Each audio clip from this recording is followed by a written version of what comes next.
नेतृत्व वक्तृत्व बहादर असलेले आपल्या महाराष्ट्र राज्याचे मुख्यमंत्री माननीय श्री देवेंद्रजी फडणवीस साहेब हे आपल्या शाळेत प्रवेशोत्सव या कार्यक्रमांतर्गत भेट देण्यासाठी आले आहेत. त्याच्याशी आम्हाला हितगुज करण्याची संधी मिळणार हे आमचे महाभाग्यच म्हणावे लागेल. प्रथमतः साहेब तुमचे पहा स्टुडिओ मध्ये मनपूर्वक स्वागत. चला आता आपण मुलाखतीकडे वळूया. सोपे प्रश्न विचारा. आपले नाव काय? माझं नाव देवेंद्र सरिता गंगाधरराव फडणवीस. सर, आपल्या प्रवासाची सुरुवात कशी झाली? या प्रवासाची सुरुवात ही एक विद्यार्थी चळवळीतून झाली. ते मागे विद्यार्थी परिषदेमध्ये विद्यार्थ्यांच्या प्रश्न सोडवत मी इकडे आलो.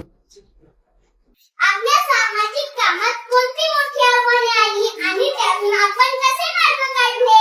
कुठल्याही सामाजिक कोणात आव्हान असतातच. जेव्हा तुम्ही समाजात आता काहीतरी करायचं असतं त्यावेळी प्रत्येक ठिकाणी ही व्यवस्था असते ती आपल्याला बदलावी लागते.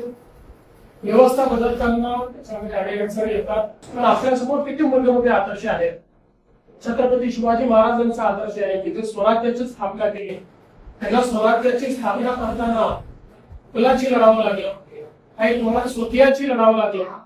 पण त्यांनी त्या आव्हानांचा सामना करून व्यवस्था उभी केली. आपल्यासमोर भारतरत्न डॉक्टर बाबासाहेब आंबेडकरांचा आदेश आहे. चांगलं काम जर आपण केलं तर चांगल्या कामामध्ये आपण यशस्वीच होतो, कधी अयशस्वी होतो. आपल्या कारकिर्दीतला असा कोणता अनुभव आहे जो आजही लक्षात आहे आणि प्रेरणा देतो? असे खूप अनुभव आहे, पण आजचा अनुभव जास्त लक्षात राहील. तू घेतलेली मुला आजच्या डिजिटल युगात आपण शिक्षण क्षेत्रात कोणते बदल करू इच्छिता? मला असं वाटतं की डिजिटल शिक्षण खूप महत्वाचं आहे. आणि आज या शाळेमध्येच एक अतिशय सुंदर डिजिटल लॅबचं उद्घाटन केलं. ही इंटरॅक्टिव्ह आहे. त्याच्यामध्ये विषय देखील आपल्याला श्राव्य माध्यमातून पाहायला मिळतो. त्याच्यानंतर त्याच्यावर प्रश्न देखील आपल्याला विचारता येतात आणि त्याच्यावर आपल्याला परीक्षाही देता येतात. मला असं वाटतं की आता डिजिटल युगामध्ये डिजिटल शिक्षण हे अत्यंत महत्वाचं आहे. प्रत्येकाकरता डिजिटल शिक्षणामुळे शिक्षणाची दारं उघडलेली आहेत.